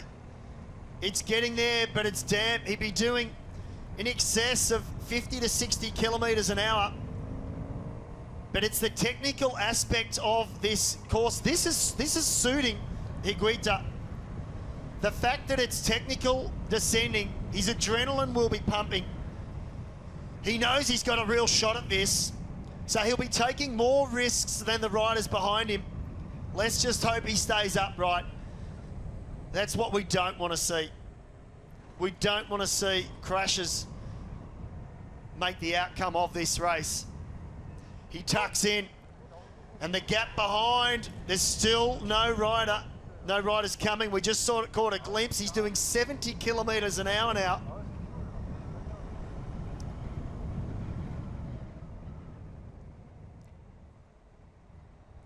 He's just 20 years of age, this Colombian. He's had 44 race days this year. His biggest result was 11th in the Madrid Tour in Spain. But this would top them all. Gee, if he could take the stage, 10-second bonus, gets the bonifications, plus the gap at the end, if there is. But it's too early to say that just yet. 14 kilometres, it'll be the longest 14 kilometres he'll do in his life. But he's determined. He needs to go for it now. He's got some teammates back there as well. They can try and disrupt. They can follow the moves, try and thwart the counter-attacks. And now it's the Villa Trestina squad. Is this Busato or Mosca? So they've left one rider always out in front, and it's the Ukyo Japanese squad as well. They're buoyed by the stage win of Abusturi, but they're not. Now they're sitting up. So the Japanese rider not prepared to force the pace. And this is where the advantage will go back out to Higuita. While they're sitting up, right on cue, he is drilling it. That's the advantage of being out in front, and especially when you're solo. The advantage is you can leave it all out there. There's no tactics involved. You just ride hard. You don't have to, you're not sizing up your breakaway companions. You're just sitting on your threshold at the red zone for as long as possible. Morechko in the orange colours there. They're catching a few of the riders that were dropped, but they haven't rejoined that group. He's 46 seconds behind. So virtually on the road, Higuita, with bonus seconds, with the gap that he's got, you would think Higuita would go into the race lead. The question is, who is back in that second group? Because he's only got a 17-second advantage on them. So he needs a few more seconds than just the 16, because there may well be a rider in the second group that might be at something like 30 seconds, and that will be enough for them to beat Higuita by 10 or so seconds. Wow, there's so many twists and turns in this story. And now it's one of the Minsk riders. And is that Taylor Sheldon also? It's either Sheehan or Sheldon who've gone on the attack, trying to bridge up now, bridge across.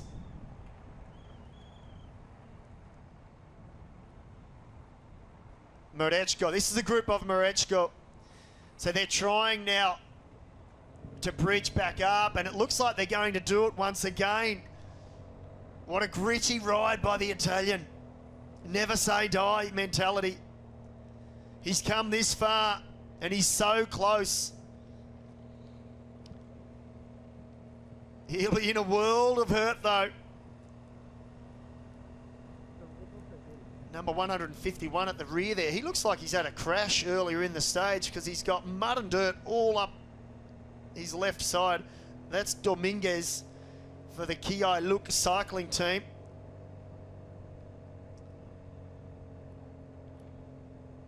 So the group of Morechko and his team have bridged once more. And you can see immediately they go past that group, because they can't afford to sit up. So Higuita now, the gap has come back down to 18 seconds.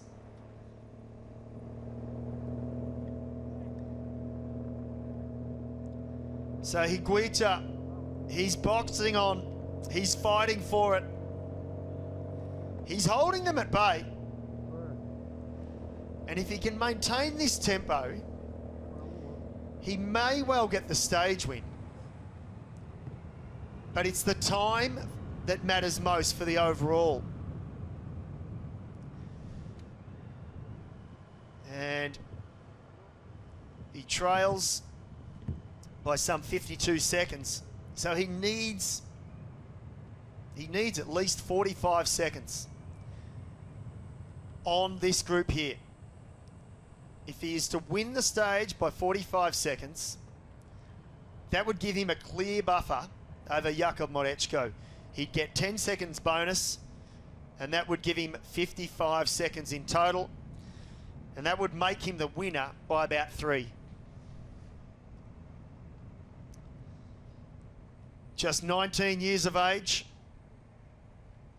hails from Colombia, rides for a Colombian squad. Biggest result in his career is 11th in the Madrid Tour this year. So he's got some form, and he's showing it on display today. So the Villa Trestina squad now head back to the front and set the tempo. Morečko is in the middle of this group, hanging tough. He's got a teammate around him. 2 teammates around him, in fact.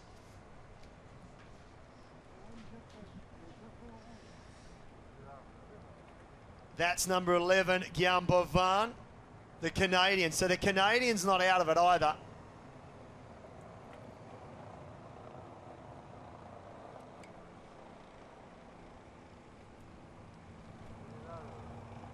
"22 seconds is the gap."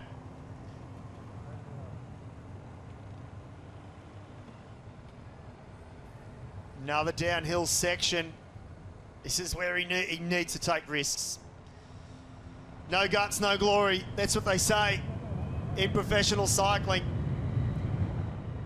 And for Higuita, he's showing plenty of that today.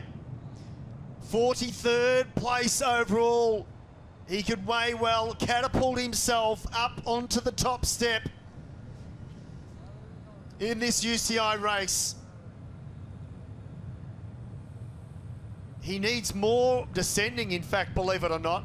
He either needs the road to go up steeply or down dramatically, because that will suit him. So it's the Minsk rider now on the attack, still trying to bridge across.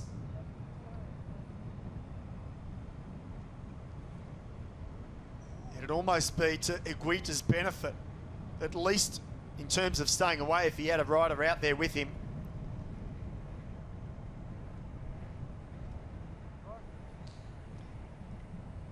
"10 kilometres left to go for the 2017 edition of Tour of Taihu Lake.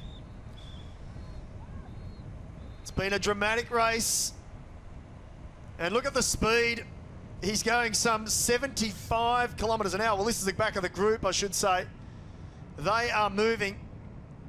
The chase is on, and the gap is coming down. It's 15 seconds now to Higuita. So things are looking good for Jakub Morečko. They come off the downhill section, back off the narrow road. 14 seconds is the gap. Villa Trestina, they're doing a mighty job protecting that lead of Jakub Morečko. But for the Colombian here, all he is thinking of is turning those pedals as quickly as possible, as smoothly and as efficiently as he can. And I think this is Vorganov here.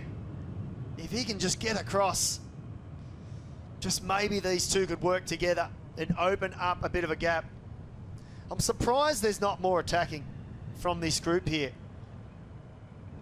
I think the pace is so high, it's almost impossible to launch an attack, certainly on the flat and downhill sections when you've got Villa Trestina setting the tempo.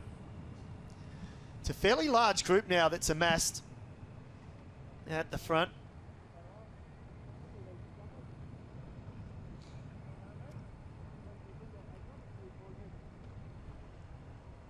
Eight kilometres left to race. So it looks like Caden Groves, the young Australian, at the back there, or in fact that's Morgan Smith, I should say, but also Matthew Zenovich is there. So Zenovich, 4th at the start of the day. All things considered, he's going to maintain his overall classification position. So that's been a great ride by Zenovich, considering he was out in the breakaway. It's under 10 seconds now for Higuita, the 19-year-old Colombian. He goes back across the bridge now.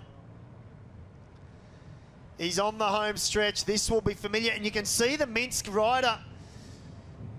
He's ever so slowly bridging up. If he gets him in his sights, there's the Peloton, and they're about the same distance behind that rider in between. So it's 16, 15 seconds. It's really hovering. Villa Trestina, they are chasing hard. They know this is it. What's happened here? There's a flat front wheel tyre, and is this Zenovic? I think it is. It's Zenovic. He's going to have to call on his teammate here. Oh, my goodness me. What bad timing for Zenovic. He's got a flat front rear wheel. If you're going to get a flat tyre, it's better to get the front one. It's a quicker change, or it should be. Let's hope Zenovic can rejoin. Smith, his teammate, he really should wait for him. But Smith is high, I think, on the placings as well. Gee, some mishaps have really come at the wrong time on this tour. But for Higuita, the timing might just be right, because he's maintaining his advantage with some 6.5 kilometres to go. It is sheer desperation for him now. He's got a few teammates back in the break. I said it yesterday, don't look over your shoulder, Higuita. You don't achieve anything by doing that. Just look ahead. Look for that finish gantry, that finish line here in Jerome. Focus on that. 13 seconds. This is right of the day, certainly, by the young 19-year-old. Could be one of the biggest wins for the team this year.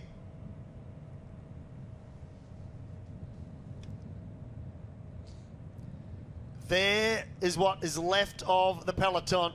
It's been a select group that's formed through the hills around Jerome.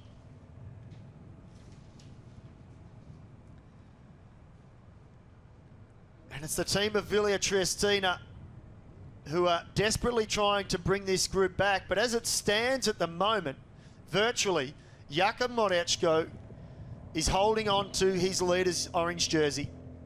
If it stays like this, he will win this race. There's no doubt about that. It will take a miracle now for another rider to knock him off the top step. That's Daniel Michael there at the rear, the Eritrean. There's the group. Are they going to time it right once again? Gee, Higuita, he's leaving it all out there. But it may not be enough. He needs to find an extra few percent. 5 kilometres to go. Where is Zenovic, the New Zealander? We saw him gesturing to his front wheel a few moments back. I wonder if he's chasing or if he's rejoined, in fact. The downhill sections, this will help Higuita. It'll just maintain the advantage. You can see there, he knows he needs to be right on the pedals. Every pedal stroke needs to be 100% now if he's going to stay away. He cannot afford to freewheel at all. The uphill sections, although he's a climber, they'll be hurting him at this point. It's just a few little dips coming into the finish. He'll have a couple more downhill sections. Not much, but it may just be enough for him to hold the advantage.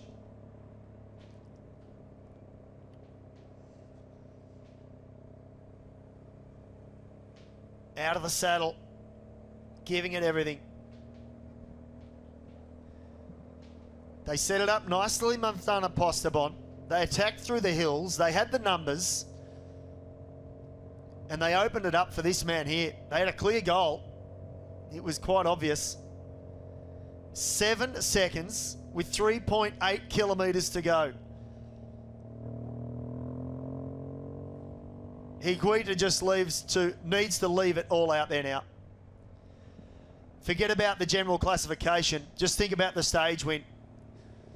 That will take care of itself. Oh, he's just dangling off the front and he is sprinting over this hill. You've got to give him credit for the effort. Look at the view we've got of the expression on his face. The pain he must be going through in his body. And he's hugging every corner of this road as it twists and turns. He's trying to go the shortest way home. What a ride he's put in. Oh, he's shaking off the head.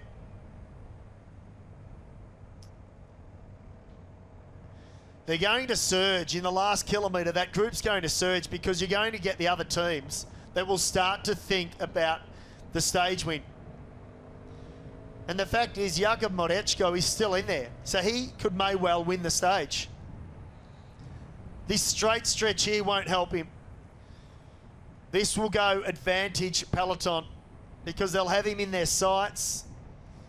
The only way it may help him is if he's got a tailwind, but I'm not even sure of that. There's not too much wind at all today. 2.6 kilometres to go. Higuita, I think the game might be up. No, he's still out in front, so that was another rider trying to attack off the front there. So they haven't caught him yet.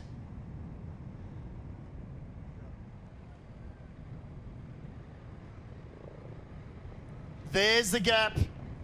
There's nothing in it. A little over 100 metres. Oh dear. It's not looking good for Higuita. Oh, he looks around. The nervousness of Higuita, it's present. Don't give up. He can't give up now. He's used up the tank. He just needs to keep pushing towards the line. Well, it's almost reminiscent of yesterday, isn't it? Of yesterday's stage. The game is up for Higuita. He sits up. It's been a big effort, but it's not quite enough. And now the familiar side of Villa Triestina. They take over the peloton, and Jakub Morečko is back at the front and searching for a 5th stage victory. This has been some ride by Morečko, regardless of what unfolds now, whether he wins the stage or not. It's the United Healthcare team that's there. Alzate, Jonathan Clark is there as well, and there's a late attack. And that's come from the Israel Academy squad. Inside 1 kilometre to go.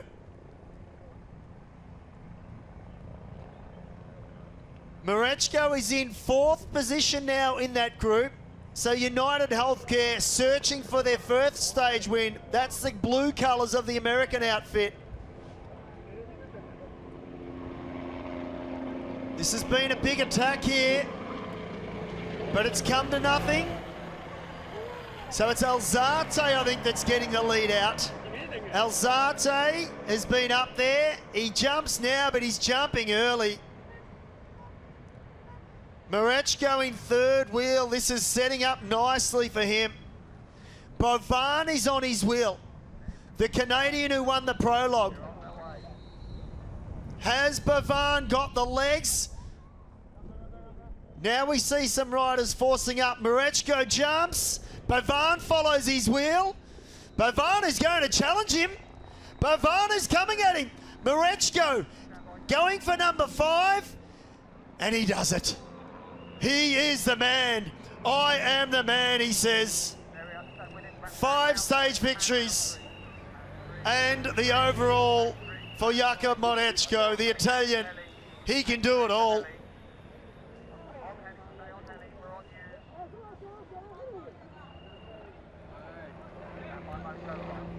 Jakob Monechko. Well, that was a select group, and it was a dominant performance, hugging his teammates. And he looks as calm as calm. Look at the effort from his teammates there, gasping for air. Jakob Monechko, 5 stage wins. The winner of the final stage and the overall. What a great performance. He really is a super talent. Let's take a look at the replay. Bovan did the right thing in the sprint, the final couple 100 metres. It came up quick indeed. Bovan immediately tried to challenge, but Monechko, he just has too much power. And look at the gap between those two and third place. It was daylight. The best Bovan could do was just follow his wheel to the line. I think Jerome, the Delco Marseille rider, was up there as well. Manzana Postobon in the mix. But the day and the race has belonged to Jakob Monechko. You can see the aerodynamic style right over the front of the handlebars. So our reporter is on the finish line, and I think he is with Jakob Monechko, the stage winner and the overall winner. So we'll cross to him shortly. Stand by 4, and where is RF4? You said there was an interview. There's Monechko. He'll be making his way down, and our reporter will catch up with him very shortly indeed. And we'll try and hear from him and get his take on today's stage. Well, plenty of people lined the finishing straight here. Great backdrop for this final stage. What a great stage too. The organisers have done a marvellous job of the course route, I must say. Kept us guessing right until the very end. And Higuita, the Colombian, he deserved to win today, didn't he? He just, he needed the finish line to come just a little bit closer. Well, the riders dissecting the stage, talking about how they've run and won this race and this tour. Back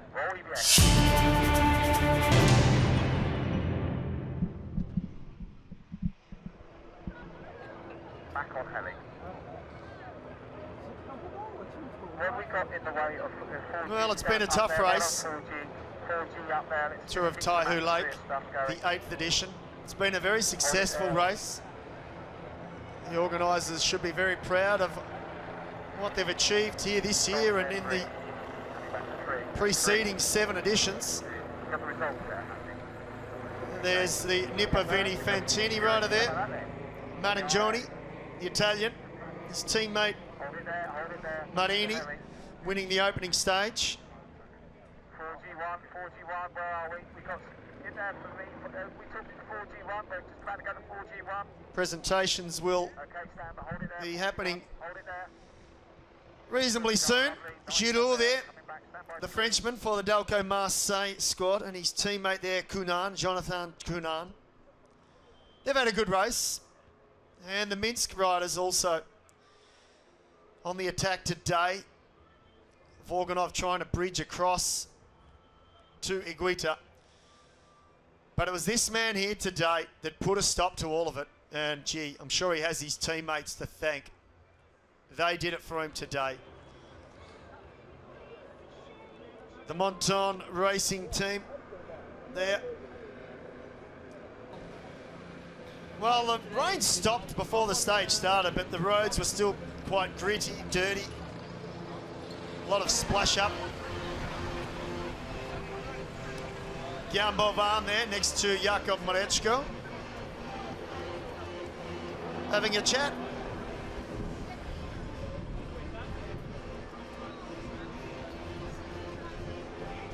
Marečko, a very composed, calm rider. There's just the ball, the Dutchman.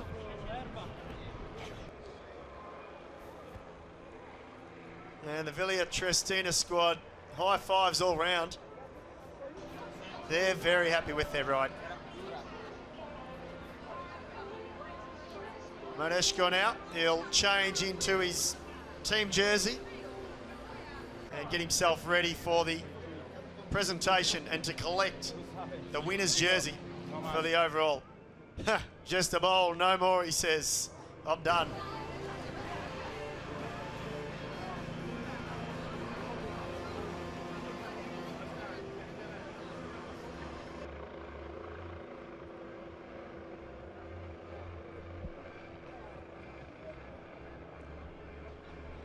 Well, the riders will be looking forward to some of them putting the feet up. Season's almost done.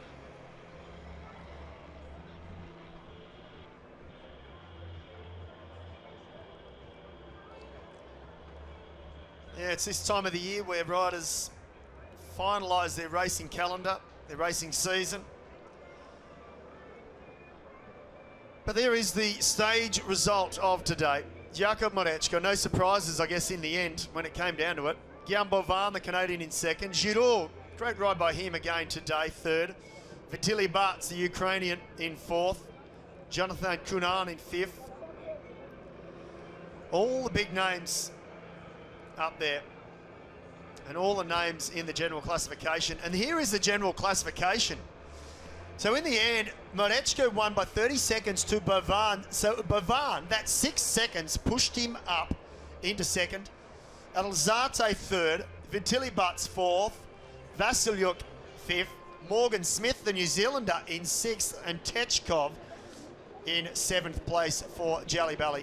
Marečko, a clear winner in the points classification, the green jersey. He didn't wear that today because he was wearing the leader's orange jersey, but you can see by that. Morini with his stage win on stage one and high places. And Abasturi, a stage winner as well, in third place overall.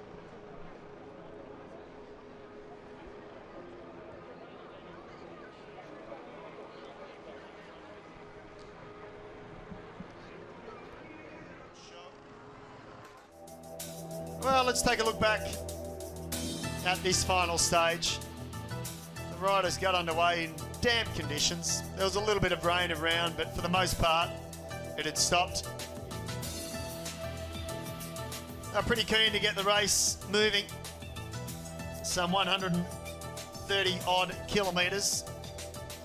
A big group formed early on. It was a dangerous move, in fact, with some danger men, including Zenovic, the New Zealander.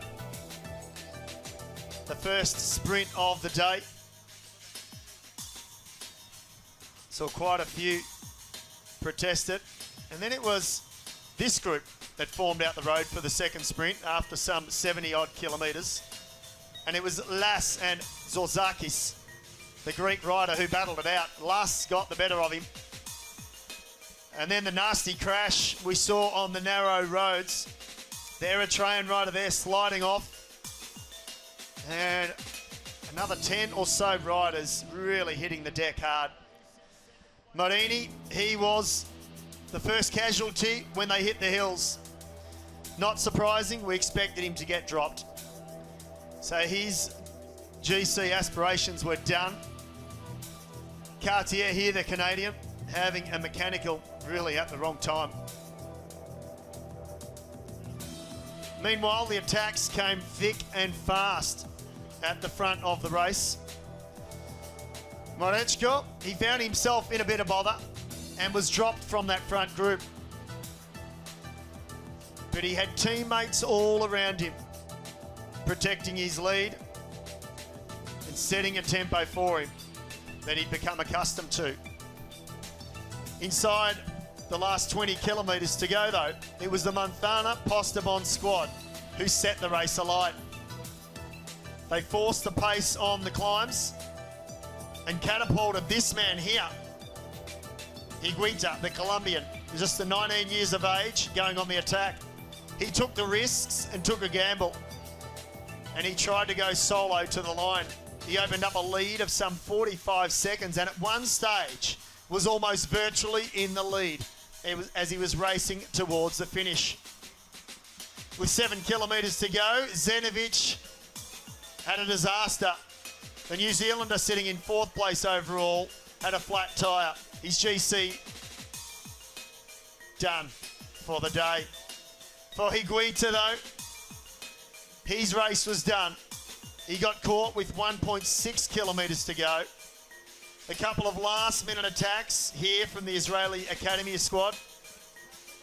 And then the United Healthcare team opened up the sprint with Alzate. But Jakub Monečko, he did what he's done all week. He kept his composure, he stayed calm, and he relied on his teammates. They nurtured him through the day, and then once again, they delivered him to that final 200-metre mark. He waited for his moment, and then when he was poised, he jumped. Guillaume Bovan, he followed his wheel and tried to come past, but that's all he could do. For Monečko, he would notch his 5th stage win of this race, his 15th of the race over the years, and claim his 2nd title. It's been the Jakub Monečko show ever since the prologue. His teammate punching his arm in the background. They've played a big role in this overall victory for Jakub Monečko.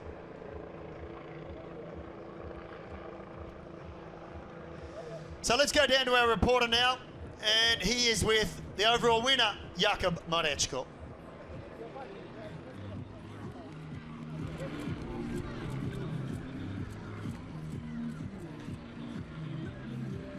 Jakub, what a fantastic win. You must be so proud of the team as well, and you finish it off in fantastic style. What does it mean to you? So today all my mates was great because with me in the com, and on the second time when we do it, we stay in front, and after we finish in the front of the group, where Busato, Mosca and Zupa helped me to arrive in front, and Andrea to pilot me for the punch sprint. Did you ever worry that you might not get over the climbs, or the team was so strong? Were you ever panicking? So there was some team in front that do the com very fast, so I take in also 20 seconds, and after when I finish the com, I return in the group with them. And what does it mean to you to win the orange jersey in such good style? So it's very important for me and for all my mates that we did a great job, and we are very happy of this. Thank you. Well done. Congratulations. So Jakub Monečko there, a very happy man, quick to thank. He calls them his mates. There's the overall standings. 30 seconds to Guillaume Bovan. Carlos Alzate in 3rd place at 36. Vitaly Butts at 36. And the New Zealander in 6th place. We hope you've enjoyed the 8th edition of Taihu Lake. We certainly have. Enjoy the rest of your day, evening, and we'll see you soon, somewhere in the cycling world.